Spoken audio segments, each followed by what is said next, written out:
It's 2010-ish. The iPhone is a huge hit. Android is starting to dominate the global smartphone market. Those phones are boring. When you squeeze on the side of them, nothing happens. When you go to take a picture, they only have one camera or two cameras. They don't have 5 or 6, and you want 5 or 6. You also want, when you kind of lean off to the side, you want something to happen on your phone, and nothing is happening on your phone. Plus, let's be honest, aren't phones mostly for shopping? Put all of this together, and of course, Jeff Bezos, the CEO of Amazon, decided he just had to do something. And that something is called the Fire Phone. From The Verge and Vox Media, this is Verge in History, a show about the best and worst and strangest and most important products in the history of technology. Today, we are going to talk about a whole bunch of bad ideas about how to build a smartphone.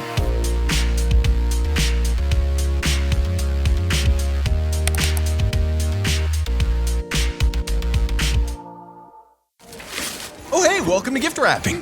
Whoa, Zoe Saldana. Hey, can you wrap these, please? Wow, iPhone 17s. You splurged. At T-Mobile, you can get 4 iPhone 17s on them. It's the perfect gift for everyone. I'm the worst. I only got my mom a robe. Well, it's better than socks. So I have to trade in my old phone, right? No, at T-Mobile, there's no trade-ins needed when you switch. Keep your old phone or give it as a gift.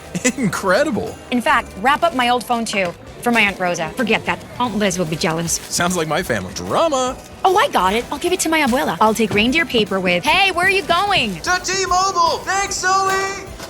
The holidays are better at T-Mobile. Get 4 iPhone 17s on us, no trade-in needed when you switch. Plus 4 lines for just $25 a line. With 24 monthly bill credits and 4 eligible port-ins on essentials for well-qualified customers. Auto pay plus taxes, fees, and $35 device connection charge. Credits end in balance due if you pay off early or cancel. Contact us. Finance agreement 256 gigabytes, $830 required. Visit T-Mobile.com. All right, we're back. It's Fire Phone time. The greatest phone in the... I'm just kidding. It's the Fire Phone. Allison Johnson is here with me. Hi, Allison. Hello. Sean O'Kane, also here. Hi, Sean. Hi. We are an interesting group to talk about the Fire Phone. And I'm very excited about this because you and I worked on a bunch of Fire Phone stuff together a million years ago at The Verge.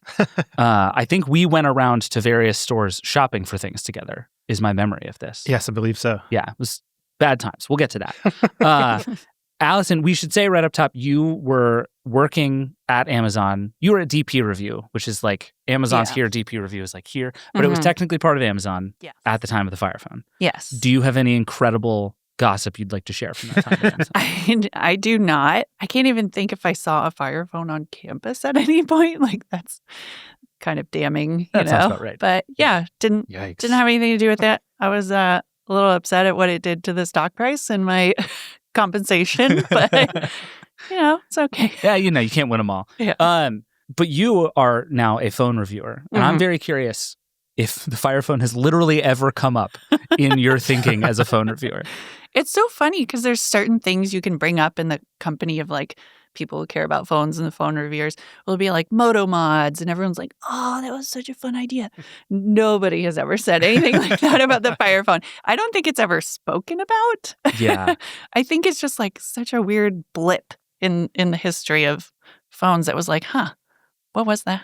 This is part of the reason I find this phone so fascinating, is it was Amazon. It was a huge deal. I remember like when it came out and we were covering it, it was a big deal. There was a ton of buildup. We spent a long time covering it. We have like 8 different videos of it that we made over time. And then like you're saying, just instantly gone. Just like wiped from the history of smartphones. Jeff Bezos got in a car and drove the Amazon phone just right off a cliff. Just like, we're here, it exists, and goodbye. So I just want to like go back through the story of how this happened. And I will just, the subtitle of our story here is Jeff Bezos makes a lot of bad decisions all in a row. And it's very exciting. And we were all there for a lot of this. So I want to like see what you guys remember of some of these moments. But I think the place we should start is probably in 2007, which is like way before the actual story of the Fire Phone. Yeah. I do think it matters. And that's the year Amazon launches the Kindle, which is like its first big hardware play. Goes very well. And it's also the same year that Apple launches the iPhone, which obviously is the iPhone. So we have a clip of those two things side by side, and I just want to play you sort of the juxtaposition of what these two companies launched in the course of a few months. And I don't even mean this as a burn; they're just doing different things. So let me just play this for you. Welcome to Kindle, Amazon's new wireless reading device that lets you read books, magazines, newspapers, and blogs anywhere, anytime. And we are calling it iPhone. Today, Apple is going to reinvent the phone. Yeah, so, like, slightly different ambitions there. We have a dude who walks out and he's like, yeah, we made a He Kindle. looked like he was about to teach me like a 9-episode like online course about tax reform. Yeah, he's going to train you on like- security at or HR. like an internal HR sort of yearly thing that you have to watch. That's what that vibe was. Yeah. But so this was like the beginning of Amazon being a hardware company. Amazon's already like big and successful at this point. But a thing that I've discovered is that you guys know about Lab 126? Yeah. Yeah. So this is the like hardware skunkworks inside of Amazon that I feel like every time we hear about it is either like hiring 1 million people for some weird project or like doing giant layoffs. Yeah. There's a few times Lab 126 comes in the news. But evidently when Bezos set it up, the plan was to make lots of hardware. They were like, they did the Kindle. Apparently music players was a plan, which I find sort of fascinating. It was supposed to be like projects for every letter of the alphabet, right? Like, and that was the name. Lab 126 was 1 to 26 in the alphabet. Which is just like, let's scatter shot in every direction. Like, but there's a certain set of those that actually like make sense. Like I read music players. I'm like, oh, I totally get that. Sure. Like, especially, you know, Amazon Music started to come, but they wanted to sell stuff. And it's like, okay, you could do an iPod thing if you're Amazon. Yeah. That actually makes a lot of sense. And at that point, there was a bunch of reporting that said they were not going to build a phone. Just not interested. Couldn't do it. Apple and Google were already way ahead at this point. Like 2008, 2009, really. The iPhone's taking off. Android's taking off. There's just kind of no room. But then apparently what happens, and this is a story we've heard 400 million times, is Amazon starts to feel like its turf is being encroached on by Apple and Google, who are, this is around the time Apple launched iBooks, which is straight up a thing I forgot existed. right? Did you guys know Apple sells books?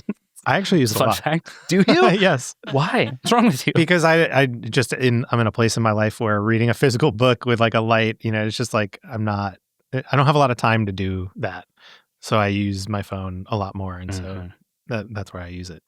I don't trust that. But we'll leave that alone. But anyway, Google is also getting into books. And so Amazon is starting to feel like its thing is being taken away from it, which is sort of a fun counterfactual. Like if those companies had not been interested in books, if Amazon would have just been like, we're cool, we'll just do Kindle forever. Everything's chill. Yeah, like don't worry about it. You guys do phones, we'll do Kindle. Basically the same thing. No problem whatsoever. So all of this is happening. And then Amazon launches the Kindle Fire, which was the tablet. Right. And that, if I'm remembering correctly, was like pretty successful pretty fast. Yeah. I mean, Apple at the time was doing the iPad. Some of the other companies like Samsung were doing similarly styled tablets, metal chamfered edges and all that. And the Fire tablets always felt a bit more approachable, something you could hand to a kid. And they were cheap. They were, Yeah. and they were Which is, cheap. like crucial. They weren't good ever. Yeah, And well, I they were remember good enough. I remember being really annoyed at the Silk browser. But they, God. Oh my but they, God, I Just forgot the about name that. of it. Yeah, This is what I'm it's so saying. gross. It's so Irritating. gross. yeah, and Like- they really wanted to sell you apps. And it was like Amazon was deep into like, we are going to be an Android platform Yeah. at the size of Android. But I can understand at the time not wanting to dive right into phones because not only is it an immense hardware challenge for a lot of reasons, this is also the time when like you can't go do that unless you hobnob with Verizon and AT&T. Like, I mean, you have to have these deep relationships with those companies in order to do that. So it's like two very big problems to solve. Yeah. And for Amazon, which is like, I think still kind of famously likes to just do its own thing entirely. Yeah. That's messy. Hug itself. It just, which it's is what just you're like, doing leave right us now. alone. We're just going to be over here. I'm surprised they didn't launch their own carrier. Like we Ooh. are Yeah. announcing, like, cell networks, towers, everything. That's a fun alternate history. I know. It is. Well, and like, I mean, it's actually funny to think about because one of the big things about the first Kindle was that it had that always on 3G so that Right. you could buy books wherever you were. And it was free. And that was like one of the big last minute Bezos changes. Is he was like, people should be able to buy books anywhere. So like fast forward a few years and actually launching a carrier would have like made a lot of sense. it kind of would have. Man. Yeah. Can you imagine like Verizon, AT&T and just Prime? Jeff Bezos could have been John Leisure. Oh, imagine. What he would have taken from Oh, us. no. Truly the dream. But so right around this time, It's 2010. The Kindle Fire comes out. Like you said, the iPhone and Android are really taking off. The iPad is out. The Kindle Fire is out. This is when apparently Amazon decides to start making a phone. And it started with a Jeff Bezos memo.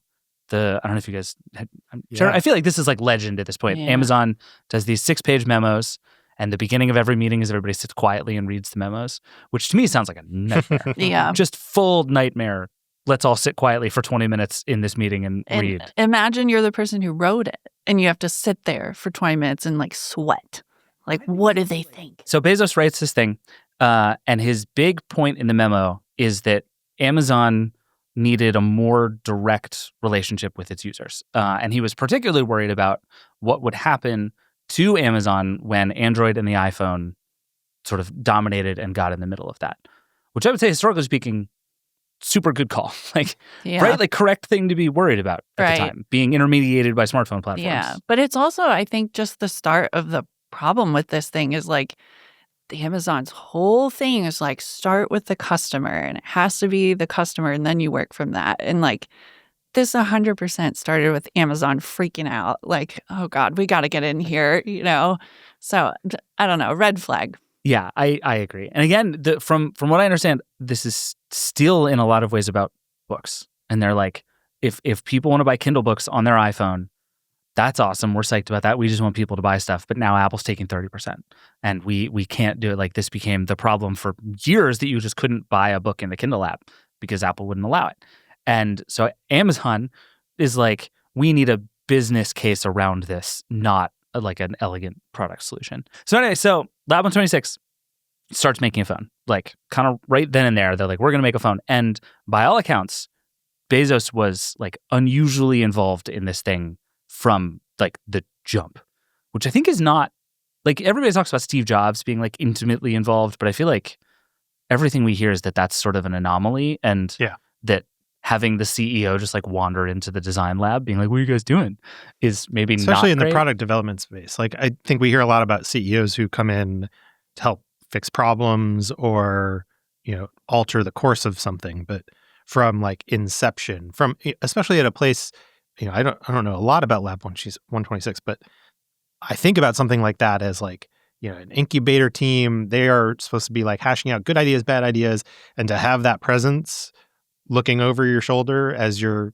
trying to brainstorm, which usually works better in like a freer environment, is got to be a weird vibe. Especially when what he's telling you is do 3D things.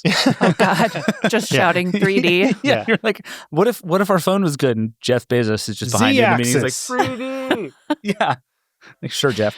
But so he apparently was like, he picked the feature list, which I find really fascinating. And sort of to your point where you were saying a minute ago, like, one of the things, there's a really great Fast Company story from a bunch of years ago with a lot of really good reporting on what happened here. And the thing it lands on over and over is that, like, this phone was made for and by Jeff Bezos, which is bad product strategy.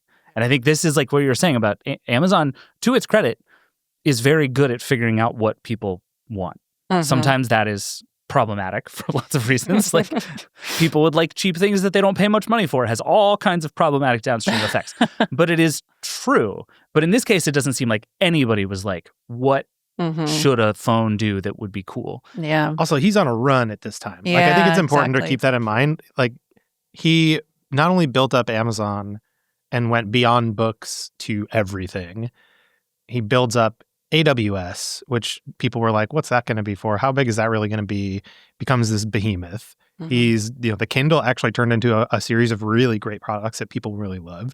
So like, I mean, that's like almost like worst case scenario. Yeah. Like, if he's going to come up with an idea or demand something that winds up being a bad idea, that's bad. That's not good at all. And he had Prime under his belt at this point too. Yeah. So he's got so many, like, he's looking hits. bulletproof. Yeah.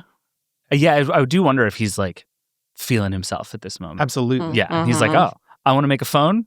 I can make a phone. And he was out, he's, you know, more personally, he's transitioned out of this sort of like geeky, awkward CEO and is starting to turn into the like, I'm a very forward facing kind of, you know, he hadn't really buffed up at that point, but, you know, we're on that path. We're getting there. Yeah. Jeff is in the gym at this point, for sure. There's no question. And so apparently, from what I understand, Jeff Bezos' big idea for the Amazon smartphone was what if it did everything? Yeah. Famously a great idea. So they talked about things like NFC. They wanted to do gesture interactions, which I think, I don't know, every company on Earth has tried at some point and is never a good idea. But they were like, we're going to do it anyway. They wanted to do a force-sensitive grip that you could, like, depending on how you held the phone, it would do different stuff. It was literally like every idea that every smartphone manufacturer has ever had, Jeff was like, ship it. Yeah. And the people at Lab 126 were like, it's bad. And he was like, ship it anyway. Because I think their idea was, and I'm trying to remember back to how true this was in like 2012 and 13, that these phones were so not commoditized, but so entrenched already that if you wanted to get somebody out of the like Droid ecosystem or off of the iPhone, that you had to do something spectacular. Yeah. I don't know that I feel that way. Like I look back at some of the stuff I was reading at the time and it was like, oh, the HTC One is great. And I'm like, was that hard to quit? I don't know. I think it was. We were starting to get, not anywhere as entrenched as people are now, I think. But I think that was really forming, especially with the like walk into your carrier and buy the phone. You're like, I'll just get the new version of whatever I had before. And those habits, I think, were picking up for sure. Yeah, in a weird way, it was more like a level playing field for weird ideas to compete against some of those other companies because of that carrier relationship and because there wasn't such a focus on like outright price. You knew you were going to be paying around $200 for pretty much anything. And so like there was a bit more freedom for some of those other companies, even beyond when the Fire Phone eventually flopped. Like there was just you mentioned the Moto mods before. My mind always goes to the LG Flex, where like LG made a phone that like you could bend, like sick, awesome. So there was just a lot more. It was so less hegemonic than it is today. And so I could see where, a powerful CEO who controls your future could probably impress on people that we need a lot of these weird ideas in a phone like this. So all of that is going on, but there are 3 features I really want to talk about. The first feature, and we have this phone here. I encourage you to try it for yourself because there's some truly wild stuff going on. The first one was called dynamic perspective. This was, at least in Jeff Bezos' mind, this was the feature of the phone. Like, forget all the rest of it. This was going to be the thing that blew everybody's mind. And it had 4 IR projectors, one in each corner of the front of the phone, that basically figured out where you were, and it would reorient the display as you moved your head around. So it was a 3D effect. And Allison is fully distracted by doing it right now. I've stopped listening. But look at this. And again, it's like legitimately, it works. It's pretty cool. Yeah, well, how do you define works in your daily Well, life? that didn't work. I mean, I again, should say, another one of I those. just went to show this to Jean and it froze. It was things were moving. I saw a pyramid. Yeah, sure. You got stuff going on. It's like you're looking into the phone. I mean, again, in a vacuum, it seems like a weird thing to impress on this coterie of designers in Lab 126. Sure. But again, the 3DS was out, 3D movies were happening, there was a time in my life where I remember being maybe a little too high and watching Transformers in 3D on a 3D TV and being like, this is actually going to make movies better because people have to act better because they look like they're right in front of me. So like, I get it. As long as you sit with the right glasses in front of the right television, watching the right thing directly in the center. Yeah. As long as you do that, it's going to be and great. you're not offended by 48 frames a second. God. So these ideas are in the ether, and I think we're probably going to speak pretty critically about this thing in a moment, but like, it is not surprising to me that this was a thing that was a priority in Mr. Bezos's mind. Okay, but Sure. Put yourself in Jeff Bezos's mind. All right. What is this for? I mean, that's the question I feel like we won't be able to answer here today or ever, if only because like so much of the reporting, like you said, from the time was that he wanted all of these things and it was characterized by people who worked on this phone as being for him. And yet, like, I don't know, man, is there ever a version of this product before it got released or after it got released where you could really see him like setting down whatever BlackBerry curve he was using and like picking this up, or iPhone for whatever he had. And I don't think I ever remember even at the time being like, oh yeah, he's definitely daily driving like this. Like this is He's probably testing it out, but it is not his main device. Yeah, this phone reminds me a little bit of, do you remember that Alexa event, I don't know, 5 or 6 years ago, where they just launched like 75 different Alexa devices all at once, where they're just like a microwave and a clock and other appliances. And there's like every imaginable thing. And they just kind of got up on stage and they're like, do you like You any decide. of this? Yeah. That's what this phone feels like to me. We don't need Lab 126. You guys pick. Right. Yeah, I mean, there's just too much going on in this phone. But I think the dynamic perspective thing ends up being sort of the story of this phone in a lot of ways. Because on the one hand, they added 4 new cameras to the phone, which is expensive. It apparently was just decimating to battery. And my one memory of what you could actually do with it, other than like, it was a very cool party trick. It actually still is a cool party trick looking at it now. The thing where you can just like move your head and the home screen appears to move, like that's cool. Mm-hmm. Would I buy a phone for that? No, but it's cool. But I do remember, I think it was in the Maps app, that if you were like looking at a place and you sort of tilted it or moved your head, it would show you more information. It would like open the place data about that, which again, like, is that anything? Yeah. I don't think so. Do you guys know that thing where you're zooming in on Google Maps and you can't get the one street to show up for Yes. you? You're like trying to get one street name. Yes. And there's no amount of pinching and zooming that like gets it. I'm imagining that, but like tilting your head with a phone. Like that sounds like the most frustrating experience. Yeah. You just hold the phone here and you're like, is that Russell Road? Yeah. Yeah. You're like, how far over do I need to lean to see the name of the road I'm heading for? I cannot tell you how much better it makes me feel to know that other people have this problem with Google Maps. Oh my gosh. How much time do you have? And it's only ever the road you're looking for. Yeah. It's like, here, would you like every surrounding road available to you? Yeah. Idea for Google. Don't do that. Show the names. Yeah. What a world. Show them. Yeah. So that's dynamic perspective. 3D. I think you're probably right to be slightly generous. This was the moment 3D was going to be the thing. Other people did 3D smartphones. Technically speaking, this is as good a version of it as probably anybody shipped. Well, yeah, It's one just- of one. It's just for nothing. So that was feature number 1. Feature number 2 was this thing called Mayday. You guys remember this? Sure, yeah. This was the like always on customer service line. Yeah, which they had done with their Kindles, I think. Like they had some ground that they were, maybe they spun it out of Lab 26 and put it on the Kindles first, but I know it was something that they were working towards. Yeah, and I think the idea was, if I'm remembering it right, you could actually, like, they could take over your phone and like show you how to do stuff, right? Yeah. And quickly, guess. like the idea was to have a response time within like 10 or 15 seconds, which, you know, if 5 people buy your phone, then that's doable. Also, it's a really good idea to start from the jump saying we need always on support Oh my gosh. Yeah.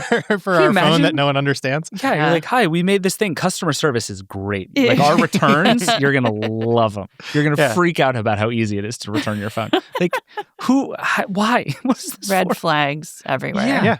So that I kind of always thought was ridiculous, but like, sure. But the third thing was this feature called Firefly, which I would argue is the one single right idea that Jeff Bezos had in the entirety of making this phone. And I don't know if you guys remember this, but this was you would either press, there was a dedicated button on the side, and you would press it to just launch the camera. But if you pressed and held, it would have all these little like dots flying around on the screen. Am I remembering this right? Yeah. Yes. I have like fever dreams of being in Walgreens using the Fire phone.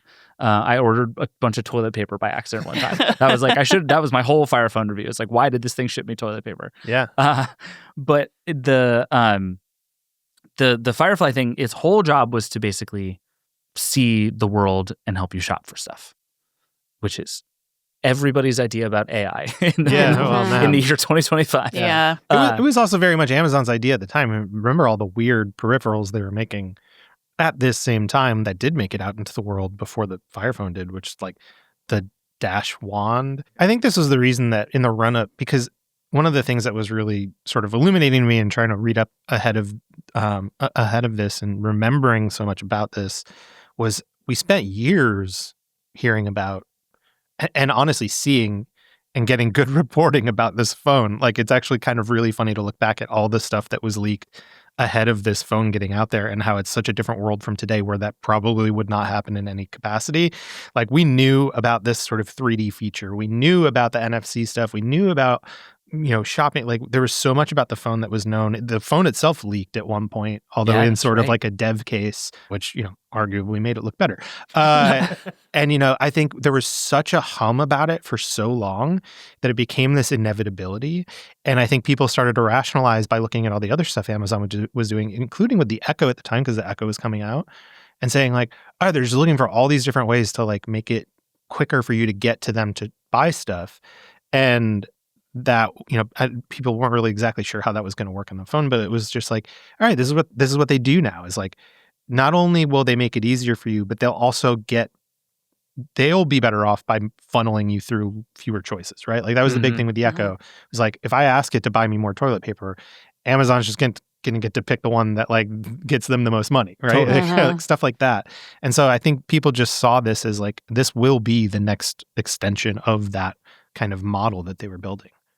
Yeah, it's a weird thing to think about now, because that idea that ultimately everything is just about shopping felt so like gauche in 2014 in a way that like, now everything is pretty much just about shopping. Like the stuff, the shows that you watch on the internet are now mostly about shopping. Yeah. And our devices are increasingly pushing us to shopping. And the only way anybody can make money on AI or search is about shopping. Oh my gosh. And so it's like, we're just down this hole of like, maybe Amazon was right, that actually everything you own is just going to try to get you to buy more stuff. Mm-hmm. And that's bleak. But not this phone. But not this one. Not through Amazon.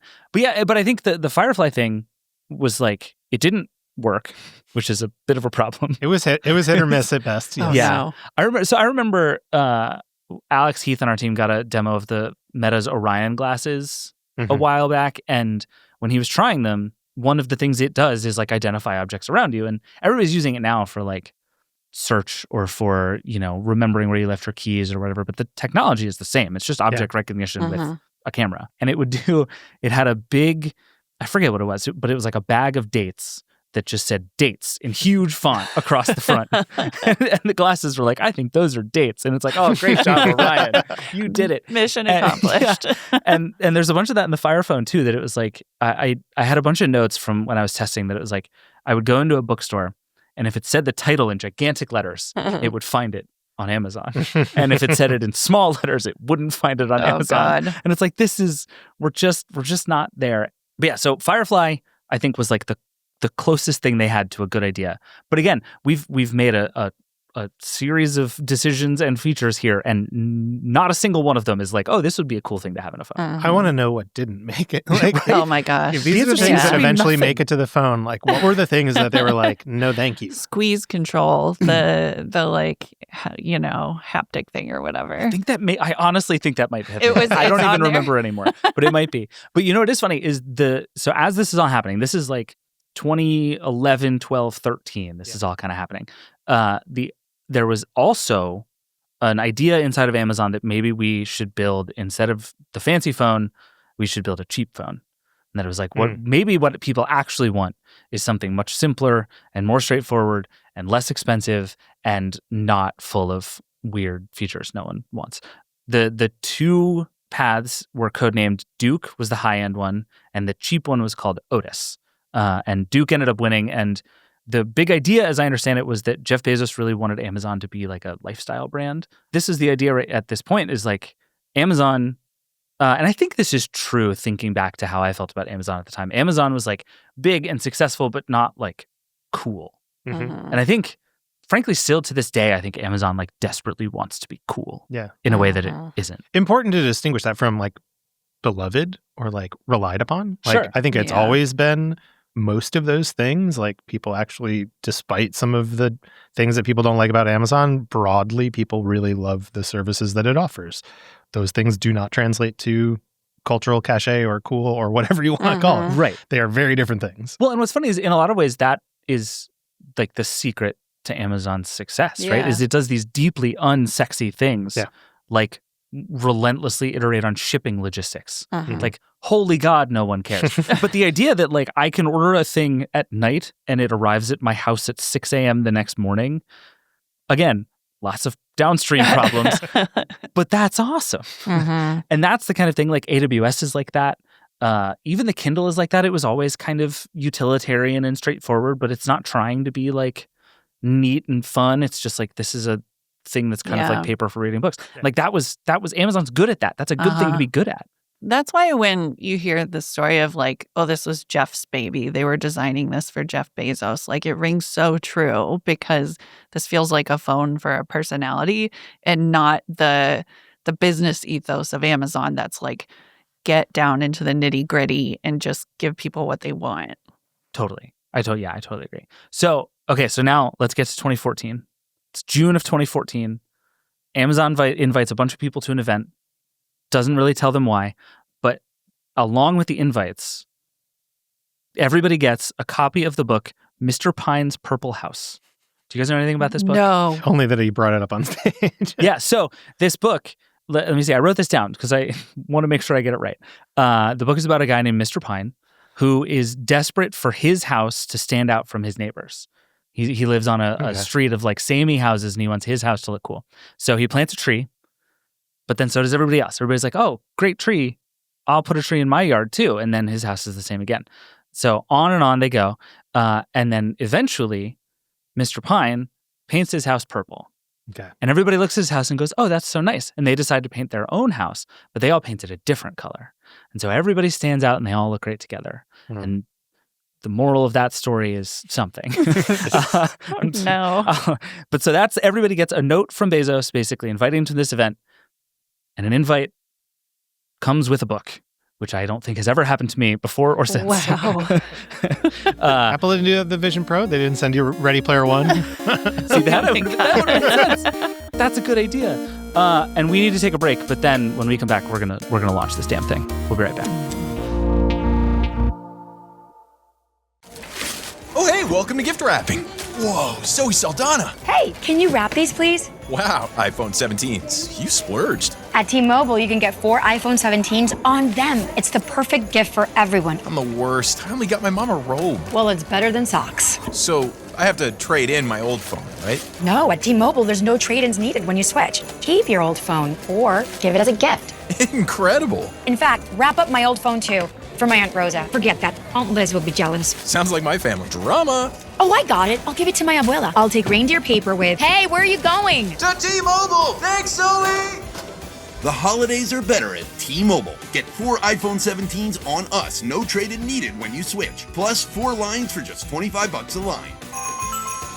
With 24 monthly bill credits and 4 eligible port-ins on Essentials for well-qualified customers. Auto-pay plus taxes, fees, and $35 device connection charge. Credits end and balance due if you pay off early or cancel. Contact us. Finance agreement 256 gigabytes, $830 required. Visit T-Mobile.com. All right, we're back. So it's June 18th, 2014. So specific. We're in Seattle at Fremont Studios. You're from Seattle. Do you know anything about Fremont Studios? What is Fremont Studios? I think you have events there, like a nice wedding. Okay.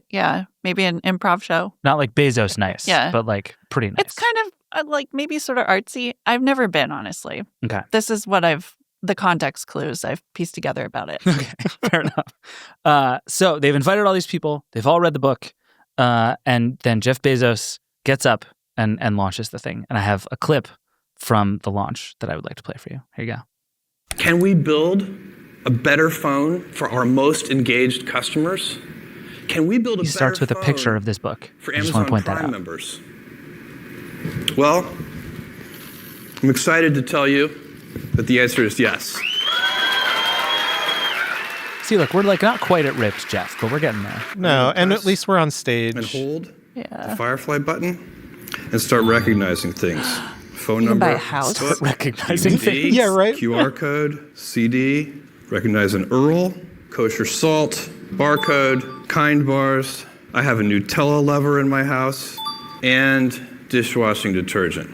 I'm telling you, it is addictive, and it is an absolute breakthrough Some that we're so AT&T glad executive. we're bringing to market. I'm going to buy a whole lot more things with this technology than I ever have before. We're also kicking things off with 12 months of Amazon Prime included. Sure. All right. So that, I just want to say, is not like a cherry-picked bad part of the keynote. No, it's all this That's live. what it was. Oh, And it's long. It's like an hour and a half event. Yeah, there's such a preamble too before he like goes through a whole history of like how good Amazon is, how many people shop with His Prime. mom is in attendance. I mean, I know it's in Seattle, but like he brought he's like, hey, Mom, This one I really did it. We really went and got it. Your boy you gotta Jeffy come got check it this this time. out. I built a purple house. Oh no. But yeah, so it's, I mean, the takeaways there are, again, anyone who has not watched the demo of Firefly, all of it is just like a big ass giant jar of Nutella that says Nutella in huge letters. And just spoiler alert, that's not hard technology. It's just not hard technology. Also, maybe this wasn't at the time yet, but they made a Firefly app. You could go do this on other phones. Yeah. Because like what you said, like the thing that I remember the most about the Firefly piece of this is that whoever, props to whoever made this inside Lab 126. The animation of it is so much fun. Oh, it's great. Like the little like Firefly things flying around and they like hone in on the little details. Even when it doesn't work, it felt delightful. But it was like, it didn't work. But just him turning on the app and pointing at it and something and going, let's recognize some stuff. Yeah. Just kills me every time. It's like, Jeff, I don't think that's a thing people do on their phones. It's like I get together with my friends and we just recognize some stuff. What is this jar of Nutella? Yeah. And anyway, that just, so like, that's the vibe. And as you noticed, Sean, that's AT&T. This thing shipped only from AT&T. Right. Why did we ever do carrier exclusives? This is the worst. This never worked for anyone. It like kind of worked for the iPhone, but not really. The iPhone got way more popular when it stopped being a carrier exclusive. It was like legacy from the way phones had been sold, right? Because for how long as cell phones started to take off, like there were some ones that people knew, like the Razr or whatever. But and like I guess like LG, the chocolate, like there were some phones that people knew, but otherwise it was sort of like most people didn't know what LG was, or like whoever made it, like the singular wireless phones. It was just like you knew you needed a phone, so you went to the phone place. Right. And so it was sort of like a legacy of that. And I think as part of the smartphone coming on the scene, that was naturally going to be more expensive. It was a way to get people to want to pony up that amount of money. Because one of the things that I was reading up on this was it was $199, the Fire Phone, with the 2-year contract with AT&T. And I wasn't sure if there even was a price, but I guess the standalone price, if you could have bought it off, I don't know that you could, but if you could have bought it off contract, was like $650. Yeah. Which, at that time felt like a ton of money. And the crazy thing is that they were like in all of the coverage of this at the time, including our own, it talked about this as an expensive phone. Oh, right. And it's like that plus like the way they talk about it on stage at this reveal event in the most like gushing terms, like lovingly created and like all this stuff. It was just like, man, what a weird transitional moment. There's just this sense of like, we've done something spectacular and new, which like we've been talking about is just so against everything that Amazon stands for. Yeah. And I like, that sounds mean, but it's not. But like Amazon's thing is that it is cheap and good. And that is like the tablets are such a good example of this. Like I see Kindle Fire tablets everywhere. Yeah, and we have one for my son. Yeah, I think that's what most people do. Yeah, for your kid. Yeah, and like they work fine for the stuff that you need a tablet to do. They're like, they're dirt cheap most of the time. You can buy the big, giant blue Protector case that'll prevent anything from bad happening to it. And it's like that works. And so the idea that like I'm so hung up on this thing where inside of Amazon there was also a cheap phone. Yeah. And like if there had been an Amazon phone that had been like $0 on contract and was also geared towards making you buy a bunch of stuff, part of me is like, maybe that would have been a giant hit. That was one of the things they considered, to your point, like, and even almost like an inverse of what wound up happening, which was that there was the idea at one moment that they would give you a cheaper phone as part of being a Prime member. Oh, interesting. So instead of selling you the phone that they wound up selling and giving you Prime for free, it was the other way around. And it would be something probably smaller or cheaper and not laden with as much intensive battery and processing tech. But like, am I crazy or does that pitch make way more sense? No, and it sounds more Amazonian, like the thing of like you just end up with an Echo because they're on sale for $0 and you ordered something on Amazon.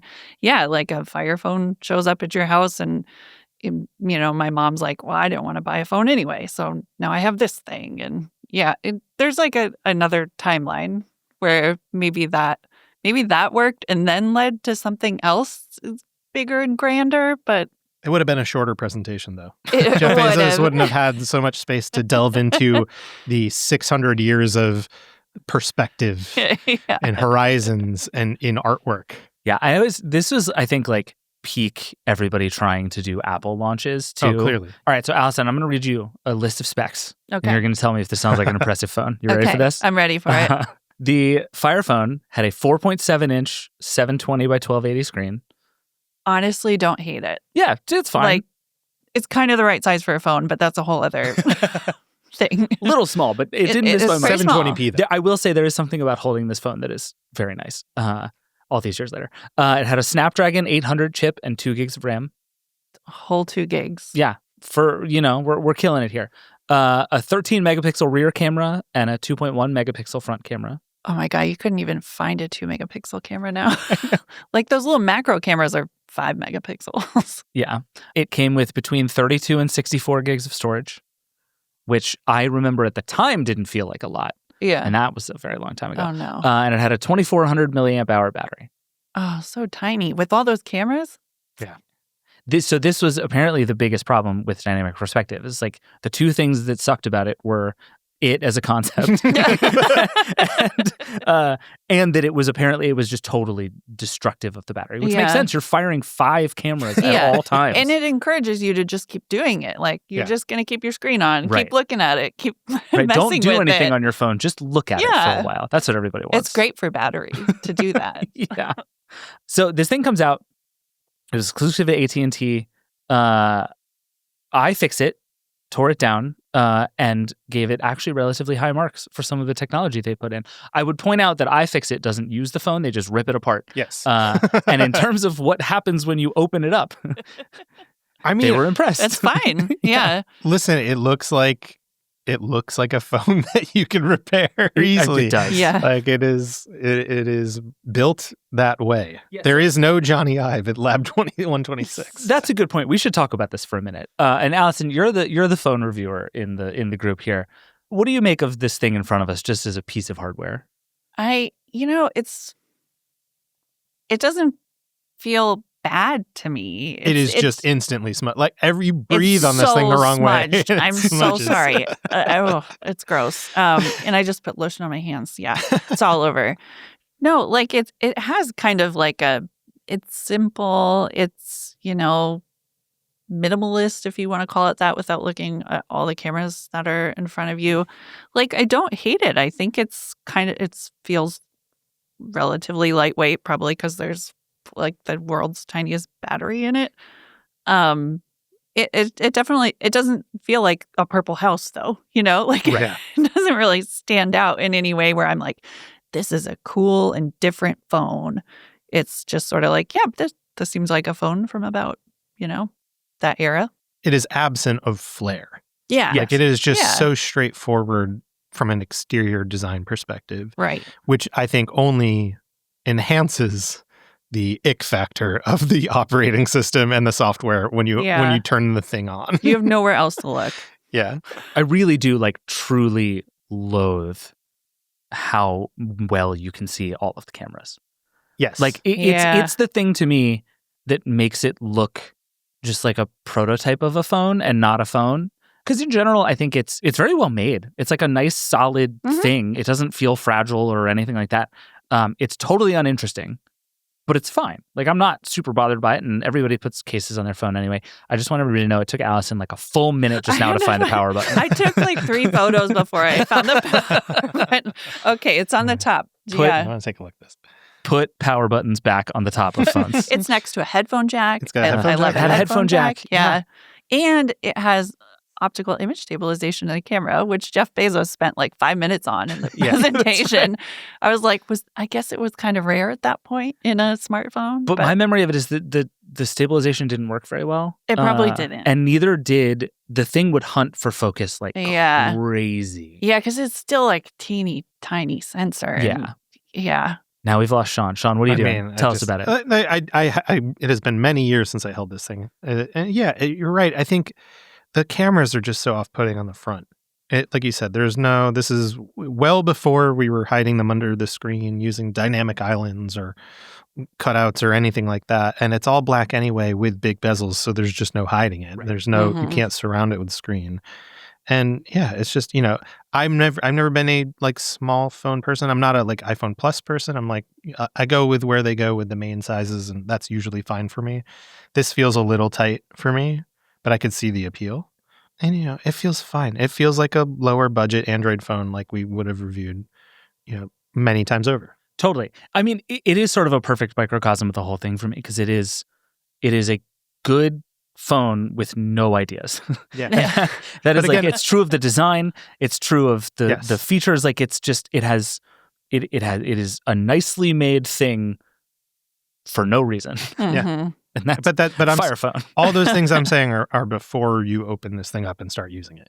Yeah. Because then you get into this idea of like a sort of weird forked Android and no Play Store and Amazon's version of Android, by the way, hideous. yes. I mean, it's just very Icon choices were bad. It really wanted you to use the Amazon App Store, even though there were only like 12 apps in the Amazon App Store. No. yeah. It just all of the stuff it tried to do to Android just did not work. Yeah. It's just not a very I could see this design sort of working. It's sort of there were some rumors I remember in the run up to this thing about maybe Android was going to buy or Amazon was going to buy WebOS or the rights to it yeah. and maybe put some version of WebOS on this. You can see some like legacy elements of this and the idea that you have this sort of top nav that you're swiping through that's like, not all that far off from the kind of card system of WebOS. So like there's something there maybe, and you could see how they could get there with this if they had refined this software a bit more. And I'm sure we'll talk a little bit more about the actual software because there's some just there's just some weird ideas in this that don't really make any sense and never made sense at the time. And were, I think for anybody picking this thing up, it was really off-putting. What do you remember as particularly bad in the software? One of the big things was they made a big idea about these kind of slide over situations. From the left, you were able to slide over a panel. From the right, you were able to slide over a panel. But the problem with those kinds of things, drop shadows everywhere. Yes, they look at this. They love to drop shadow. It's like unreadable. And like V1 Android icon pack. Like it just like everything looks very old. But if you move your head, the icons wiggle, so that counts for something. Well, we should come back to that in a moment. But in general, like how many times have we seen this all across software where this idea, even in like iPad OS is a great example too. When you're hiding things off screen, like you got to have clear communication to people as to like what's going to be there when they go to swipe it, if they even remember that it's there. And how does that interact? Is it interacting within the app specifically or the operating system or whatever? And Amazon kind of had it both ways with the two panels that they were working with. But I remember it was never consistent as to like when it would show you anything. Like I just swiped over now and the one on the right was like, there are no cards to show you. And it's like, okay, so am I just going to play this game every time I open up something new? And so like even just outside of the main interaction space, all these other ideas, none of them ever made much sense. And, maybe that's a symptom of them not getting enough runway with this phone to make those ideas sing a little bit. But I don't know, that idea of hiding things never really makes too much sense to me on software side. Yeah, I tend to agree. So this phone comes out. There's some very fun reviews, including ours. So let me just play you a couple of clips that we have of the reviews of this phone. First, Baby David. We'll see Baby David do a review first. The first time you look at it or touch it, there's really nothing remarkable about the Fire Phone. The only hint you get from looking at the Fire Phone that it might be something a little bit different is the 5, count them, 5 camera lenses pointing out of the front bezel. They make for an ugly front of a smartphone, like exposed screws or visible seams, but they enable one of the most important features of the Fire Phone. That feature is called dynamic perspective. But with everything else, it's just a gimmick, and sometimes it's actually unhelpful. It means that the Fire Phone doesn't always show the time or battery levels. You have to tilt the phone slightly to make them appear. The other big new feature of the Fire Phone is Firefly. At a very basic level, Firefly is a shopping tool, like the ones available for lots of other devices. You're running out of soap, so you scan the bottle, and 4 seconds later, you've bought more soap. From Amazon. The problem is it doesn't work all that well. Even the home screen is confusing. It shows every app, book, or item you've opened in reverse chronological order. And since Amazon doesn't have the Play Store, it's missing a huge number of Android apps, including all of Google's. And everything from the email client to the calendar app to Maps suffers as a result. It's full of big ideas, a couple of them huge and full of potential that will probably never be realized. In a few months or years, things like dynamic perspective and Firefly could go from cool gimmicks to actually important features. But in an effort to make something different and new and innovative, Amazon kind of forgot to make a good smartphone. The Fire Phone tries to be fun and delightful, but too often it's just complicated. Yeah. What a handsome guy that was. I don't know who he is, but I like him a lot. That's basically my memory of the thing. That it was trying to do so much. I just remember, listen, we went through this. We go through this countless times when it comes to review items that have big gimmicky features, whether that's the folds that come through, anything that gets released that has something really striking. It's like a rush at the office to go see it. Like when you or whoever else would come back in and have it for the first time. And this is one of the first ones that I remember getting that experience with in the office of like, what's this going to look like? We'd heard for years about this like 3D, but it's not 3D. And like, how is this going to work? And it was just the lifetime of how interesting and exciting that feature was just like infinitesimal. It was like, oh, that's how it works. Okay. Oh, all right. Bye. Yeah. It was literally that fast. Like there was just never anything that felt useful about it or even interesting enough to really care, especially care enough to have 4 dedicated cameras and then leveraging the front-facing one, like 5 cameras facing at you all the time. And to like throw away everything you have in whatever operating system you're already using to jump over to this thing like that, it just makes no sense. Let me play you a couple more reviews while we're sitting here. I want to hammer home the point that everybody thought the same thing. So let's just watch. The Fire Phone is fun and good looking, but with such a strong focus on shopping, it's hard to recommend over competitors like the iPhone 5S. We give it 3.5 stars. The Fire is an average phone with average looks, average performance, and less than average battery life. Like, they have a really ridiculously silly peek feature where you can see extra information about things when you tilt it sideways. And like the status bar is not there until you tilt it sideways. I don't get that. The phone makes sense if you spend too much time and money shopping on Amazon, or if you comparison shop a lot. But for everyone else, the few unique benefits you get aren't enough to justify moving to AT&T or renewing your contract. Brutal. Big burn on AT&T. Ooh, seriously. Yeah. As a legacy singular customer who got grandfathered into AT&T, I feel offended. But I think the everybody's sort of grokked the same thing, which is that fundamentally this device exists so that you'll buy more stuff on Amazon. Yeah. Which is just not a good reason to buy a phone. It's a good reason, ironically, to buy lots of things, but not a phone. Yeah. Yeah, and especially because the company was building up such an overwhelming ecosystem of other ways to buy stuff. Like maybe this product makes more sense if they hadn't done the Echo or XYZ. Like there's a lot of other ways into the Amazon ecosystem. The other thing that's really interesting to me too about this time that this comes out is we're really entering the dawn of the streaming age. Amazon's making its own content at this time. And you mentioned the books before. I'm sure that was a pressure on this, but it also seems like, not everybody's going to buy a Fire tablet. So not everybody's going to watch Fire or Prime Video stuff on there. People were watching more mobile stuff. There is a version of this that it, geared more towards that kind of usage that maybe makes a little bit more sense, but it really doesn't come up as much as you would have expected.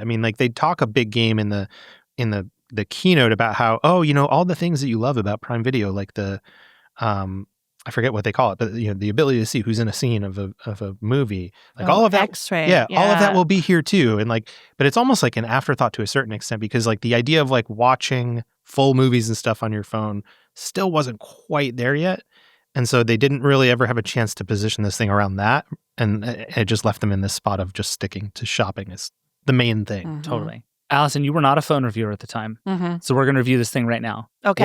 What is 2014 Allison giving the Fire Phone?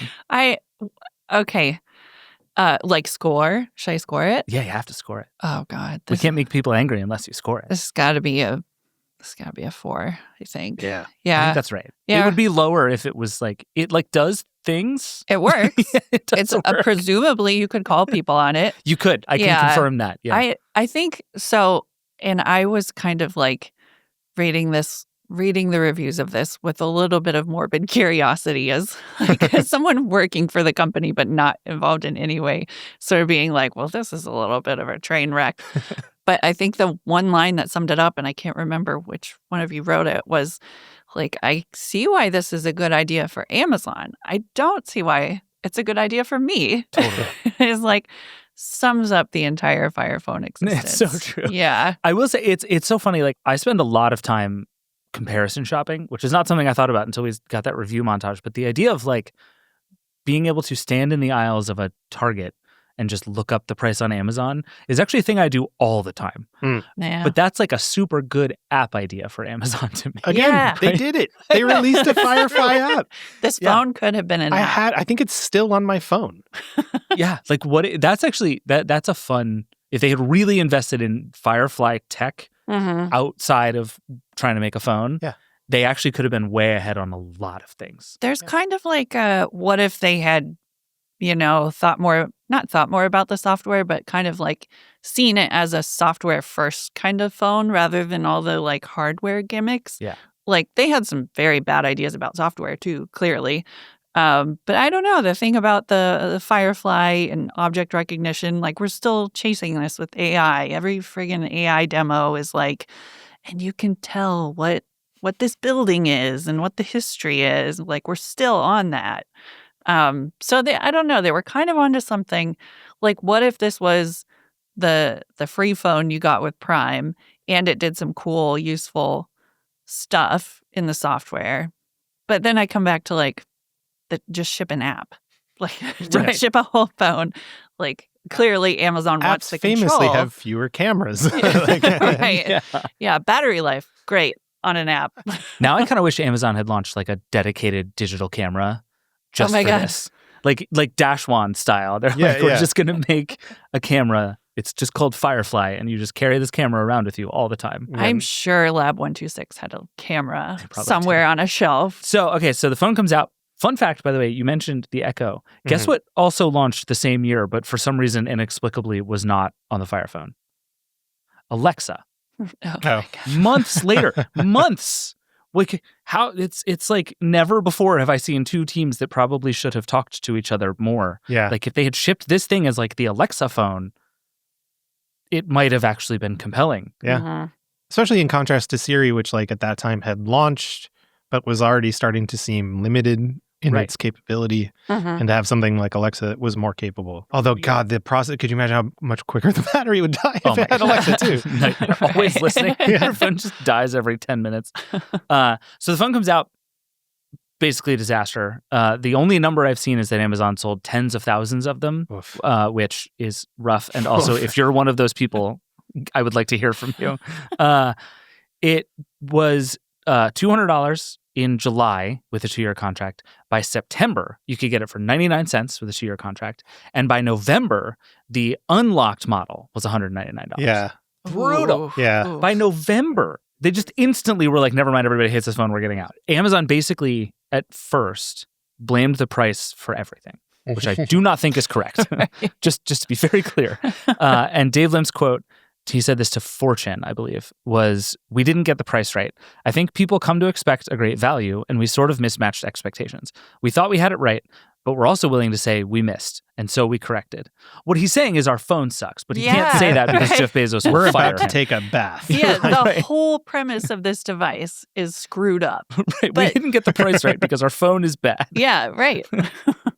But what's interesting is, so they go through all this, they end up taking a $170 million charge for unsold phones, which like sounds like a big number, but whatever. In the scheme of any of these companies, it's like not that big a deal. I mean, it was important at the time because this was still in Amazon's, let's burn money to grow. True. Like this That's is very not Amazon that's like stable and profitable. They're trying to grow and they're losing an absolute ton of money. And they were pairing those losses a little bit by this point. So for them to go back in the other direction and all of a sudden like that charge that they took swung them back towards like almost like $500 million loss in a quarter. And it was sort of like, ooh. Yeah. Like you mentioned the stock before, like people on Wall Street and like analysts and investors at the time were like, maybe we shouldn't invest in Amazon. Like that's how much of a sort of banana peel slip moment this really was for the company. That's totally true. But then through it all, Bezos keeps being like, no, we're committed. We're in it for the long haul. He said it's going to take many iterations and some number of years, but promised he'd get it right. Which is like the story he had told about Amazon all along, right? He was like, we're in this for the long haul. We're going to keep investing in the company, whatever. This is the whole plan. Spoiler alert, there was no Fire Phone 2.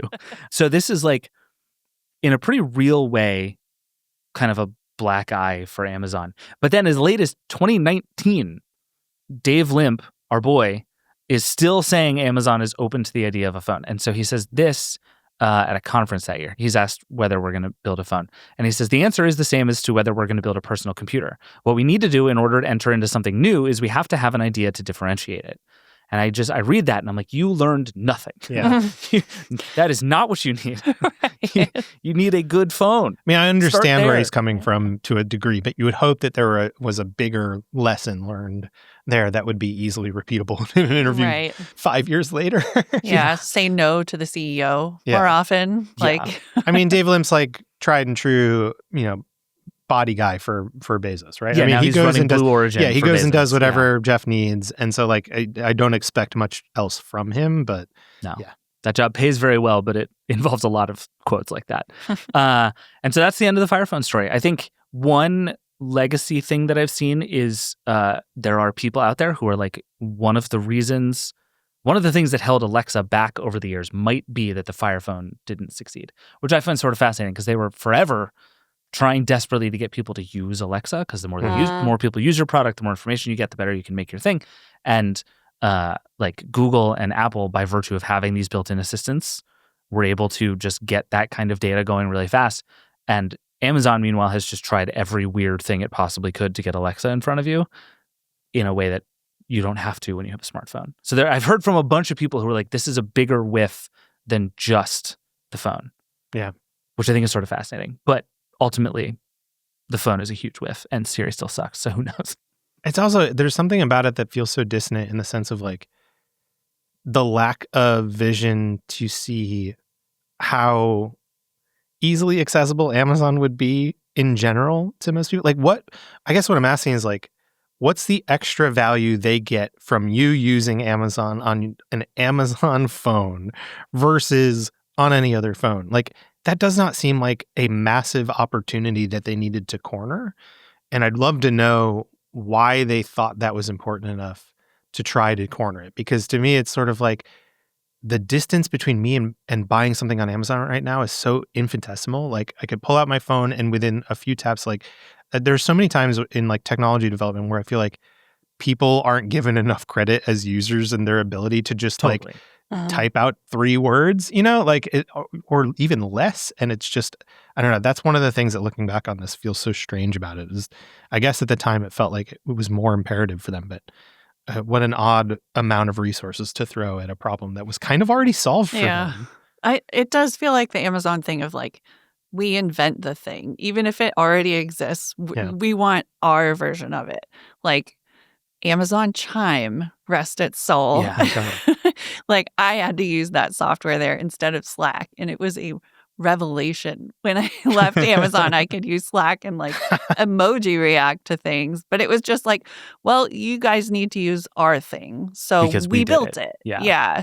This sort of feels like almost a vanity thing of like, we just need our thing out there. And this is what it's going to be. And then just with phones, people can be like, no, I don't want your thing. Like, I want to shop on Amazon. It's so important a thing, too, that it's like in almost any other device category, I would have given Amazon a better shot to do a shopping thing. Like, pick any weird accessory you want to. But to your point, I will say the one piece of credit I will give Amazon is like if you go back to the beginning of this project and you start to see Apple and Google just relentlessly encroaching on Amazon's turf, like I'm sure at some point they modeled out like what happens if they stop letting you pay for things in the Amazon app. And that now is like a catastrophe if you're Amazon. So you have to start to be like, okay, we need something we can own so that we're not at the mercy of whatever the rules of these platforms are. That didn't come to pass. Ironically, a lot of other companies were hurt much worse by Apple's policies than Amazon ended up being. But like, I can see why you'd start down this road. Sure. I think that's fair. Then they just did all the wrong things after that. Yeah. One reasonable decision and then 700,000 terrible ones. Yeah. All right, we need to take one more break, and then we're going to come back and do our 8 questions. We'll be right back. Oh, hey, welcome to gift wrapping. Whoa, Zoe Saldana. Hey, can you wrap these, please? Wow, iPhone 17s. You splurged. At T-Mobile, you can get 4 iPhone 17s on them. It's the perfect gift for everyone. I'm the worst. I only got my mom a robe. Well, it's better than socks. So I have to trade in my old phone, right? No, at T-Mobile, there's no trade-ins needed when you switch. Keep your old phone or give it as a gift. Incredible. In fact, wrap up my old phone too. For my Aunt Rosa. Forget that. Aunt Liz will be jealous. Sounds like my family. Drama. Oh, I got it. I'll give it to my abuela. I'll take reindeer paper with, hey, where are you going? To T-Mobile! Thanks, Zoe!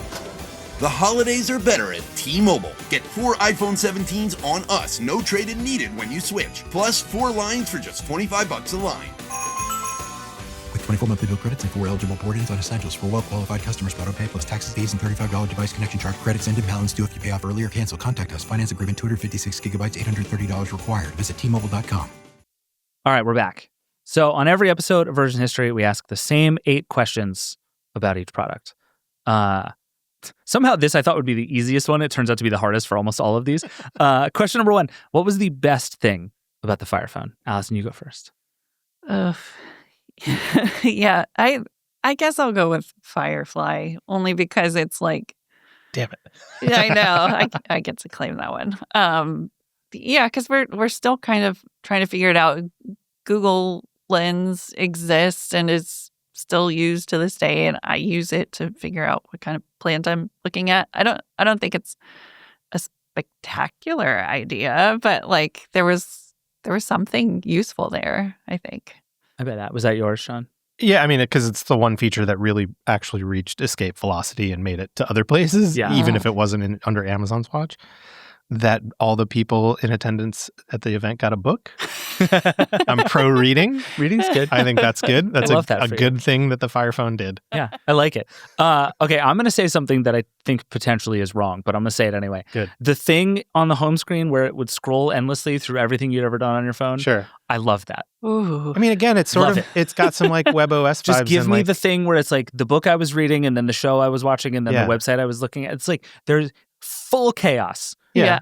But I also like that actually sort of maps with how I use my phone, and I kind of dig it. So that's the multitasking pane? Like if you're switching between apps, is that the app switcher? Basically. Or is it just like But it was like a item by item switcher. And they're like, let's make it look weird and part of the home screen. Yeah, pretty much. Okay. All right.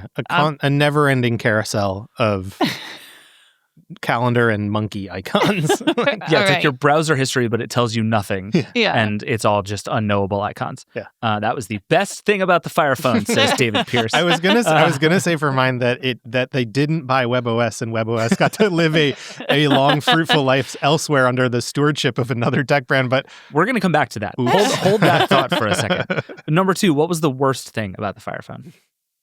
Sean. Oh, I mean, the optical stuff. I mean, like, again, like a fun tech demo-ish, but like, you know, it doesn't help that we were paying so much attention for so many years to all the rumors and leaks and everything. So even if it was good, it was always going to be hard to live up to the idea of what it could be.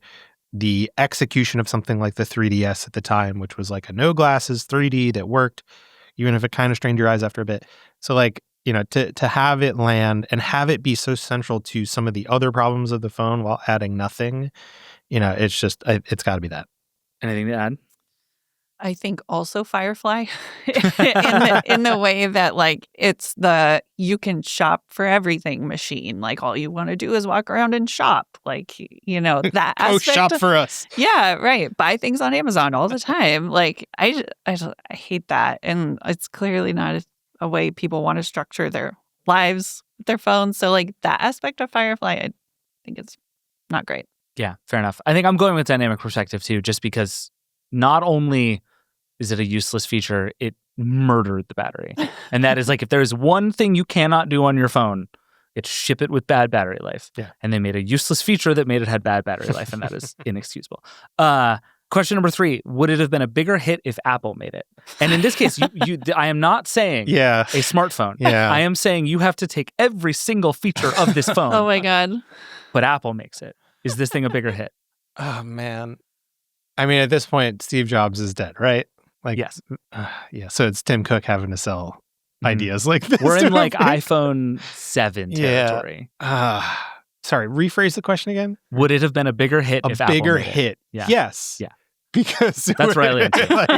like by just default. I almost wish it had, because I think the test of the Apple reality distortion field with dynamic perspective would have been incredible. Yeah, especially coming off you're holding it wrong, you know? But like can breathless Johnny Ive convince me that this is how I want to look at my phone? Yeah. Using Apple Maps. Yeah. I mean, to be fair, this was the same time Apple launched the Apple Watch and tried to convince everybody that the digital crown is a revolutionary input device on par with multi-touch on the mouse. And this would have been part and parcel with that? That would have been a hell of a launch event. Oh my God. But yeah, I think the answer is pretty clearly yes on that one. Question number 4. If you could go back and make this thing yourself, what would you do differently? You're Jeff Bezos. You're in charge. What would you do differently? I mean, let them cook. Let Lab 126 cook, you know, like get out of there and come back when they've got ideas. I mean, everything that you read about the development of this thing really does sound like a more intrusive presence from him that slanted the development of the thing. And I think there's probably always an element of that inside these big corporations, especially with ones with big, you know, sort of outsized CEOs who have an influence on the operations. But like, I think there just had to have been more autonomy to this, like there probably was for some of the other products that we don't hear about him having gotten himself involved with. So I would say that. Yeah, I think that's a good answer. Allison, what do you got? I would do the cheap one. Like, make the cheap phone. That was my answer. Don't do the silly 3D stuff. Yep. Make it a Kindle phone. Yeah, that's my answer. I don't know. Full go e-ink. I think it should be e-ink. Oh, hell. Now you're speaking my language. That's my stuff right there. Books Palma. Well, this First just became edition. my favorite phone of all time. No, I was going to say the same thing. Like, even just in that room where you're like, do we want to ship the fancy one or do we want to ship the cheap one? Just pick the cheap one. Just ship the cheap one. Earn the right to go do the weird stuff. Like, test this theory that what a lot of people want to do is use their phone to buy stuff on Amazon, and then go build crazy stuff for them to buy stuff on Amazon. Yeah. That's what I would Even do. you just saying Kindle phone sounds so much more approachable. Right? And I know that at the time that they had Fire Stick, Fire TV, like they were going down this road. Like, I don't know. Maybe it just was, maybe that would have helped a little bit. I wouldn't have changed the product. Prime phone would have been better. Kindle phone would have been better. Amazon phone would have been better. They almost got it the worst they could have done. There's just other than like the AWS phone, that would have been worse. Yeah. But short of that, so many options. Wow. Kindle phone is clearly the right answer, though. Kindle That's phone. very good. Yeah. I like that a lot. Question number 5. What feature of this thing should every current version have? Oh, no. What would we take from the Fire phone and put onto every modern smartphone? Allison? Headphone jack. Oh, yeah. Good answer. Cop-out answer. The but I only right love it. answer. I'm good with it. A physical home button. I did kind of So miss good. that. It's one of the things that I was playing with that I was like, you know what? I do kind of miss this as much as I like the bezel-less look. There's something about that I miss. You know what? On the home button, I think the home button on here is extra like special and appealing because I get lost using this phone so much. I was like, what am I doing? I'm looking at cards. I'm touching a 3D monkey. Like, I need to push the home button. So yeah, I don't know. I agree. This is a bit of a break from that, but because we talked about it before, but we didn't really come back to it. But is there any value in the Mayday stuff that they did? Because it was such an interesting idea of making that more available to people. And in the keynote address, you know, they're showing people, maybe they're actors or it's hard to say, but you know, it was still a time that a lot of people were figuring out how to use their smartphones. Like, how do I turn on Bluetooth? You know, that kind of stuff. So I think it had more value back then, but is there any world now where you see a feature like that being valuable? Setting aside the fact that, like, could they scale it up to more than just 10 users? I kind of think, I mean, in an interesting way, if you sort of squint at what Mayday was, It's like that's what agentic AI is trying to do right now, right? Exactly. It's like this whole sort of Siri that can use all your apps for you thing is like so much of that is somebody just being like, I need to figure out how to, I don't know, buy concert tickets. And it's like, oh, I can help you do that on your phone. Having a person do that, is it like over VPN? Weird.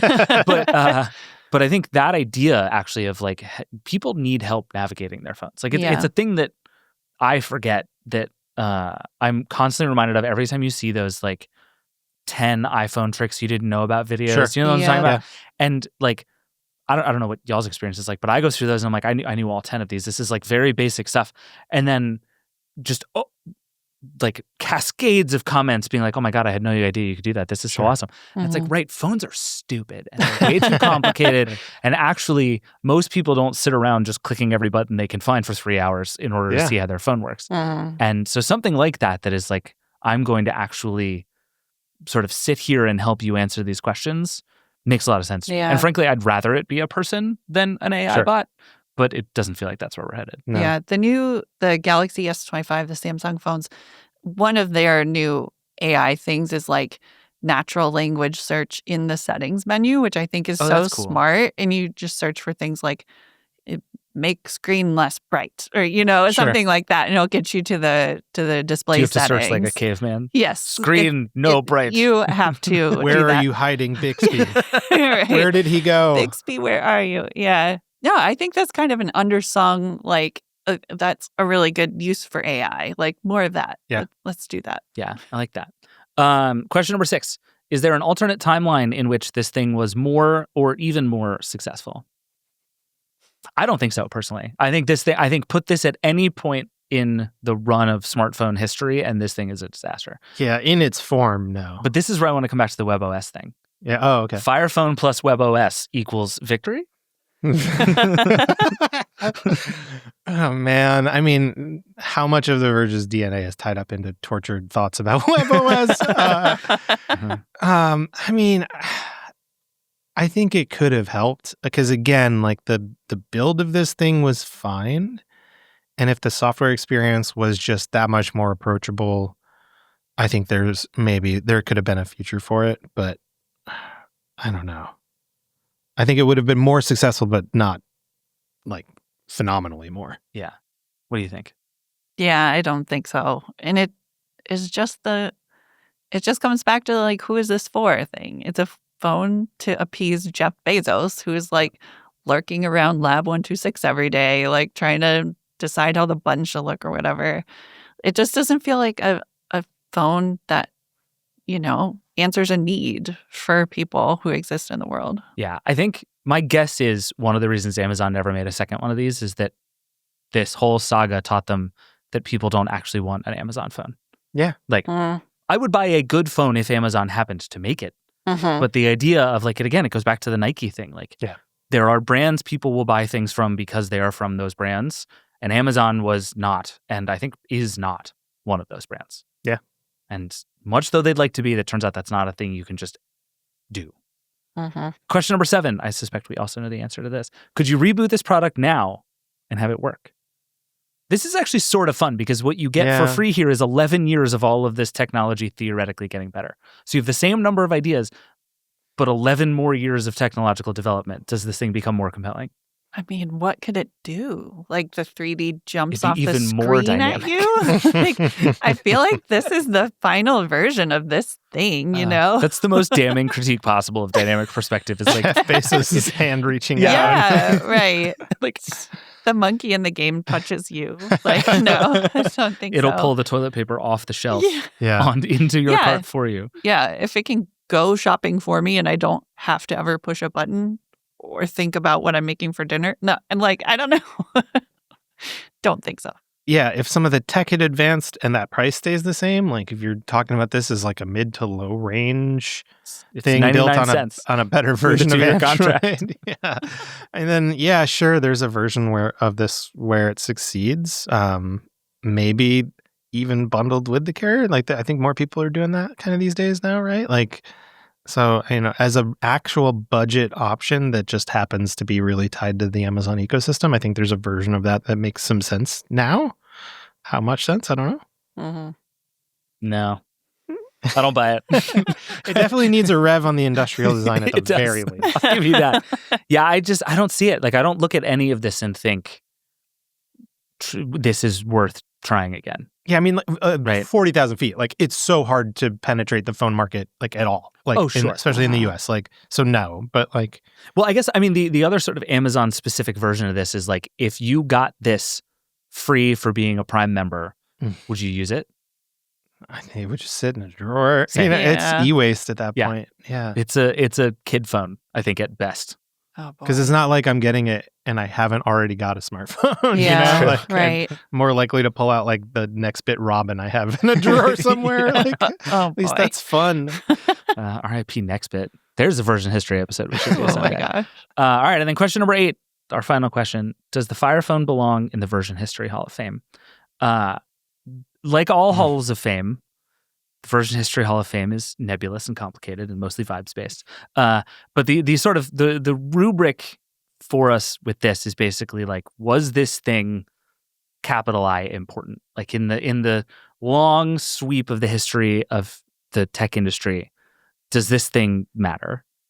Sean laughed, so I know Sean's answer.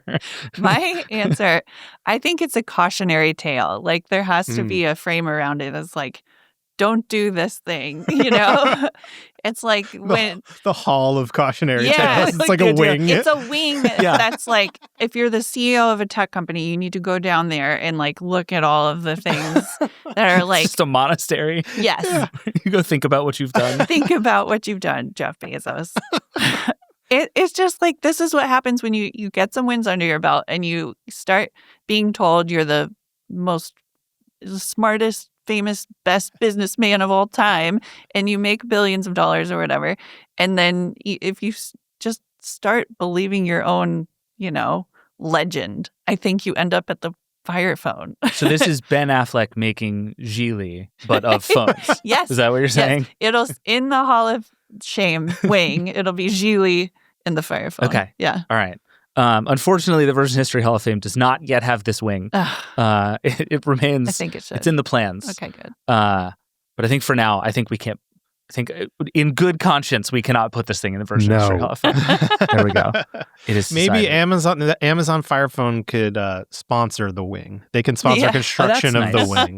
the Fire Phone Memorial Hall of Shame. And also, just to point out, I think Geely Phone would probably still be a better name than Fire Phone. Oh my gosh. Geely Phone, I kind of like. Yeah. The That sounds Affleck like- phone, I'd yeah. buy that. Yeah.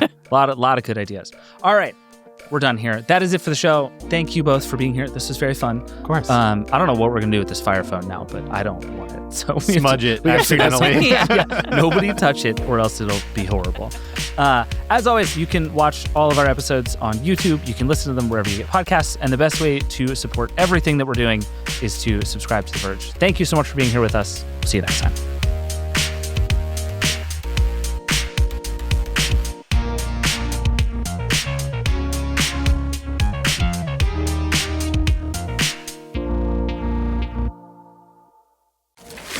Oh, hey, welcome to gift wrapping. Whoa, Zoe Saldana. Hey, can you wrap these, please? Wow, iPhone 17s. You splurged. At T-Mobile, you can get 4 iPhone 17s on them. It's the perfect gift for everyone. I'm the worst. I only got my mom a robe. Well, it's better than socks. So I have to trade in my old phone, right? No, at T-Mobile, there's no trade-ins needed when you switch. Keep your old phone or give it as a gift. Incredible. In fact, wrap up my old phone too. For my Aunt Rosa. Forget that. Aunt Liz will be jealous. Sounds like my family. Drama. Oh, I got it. I'll give it to my abuela. I'll take reindeer paper with, hey, where are you going? To T-Mobile. Thanks, Zoe. The holidays are better at T-Mobile. Get 4 iPhone 17s on us, no trade-in needed when you switch. Plus 4 lines for just $25 a line. With 24 monthly bill credits and 4 eligible port-ins on essentials for well-qualified customers. Auto-pay plus taxes, fees, and $35 device connection charge. Credits end and balance due if you pay off early or cancel. Contact us. Finance agreement, 256 gigabytes, $830 required. Visit T-Mobile.com.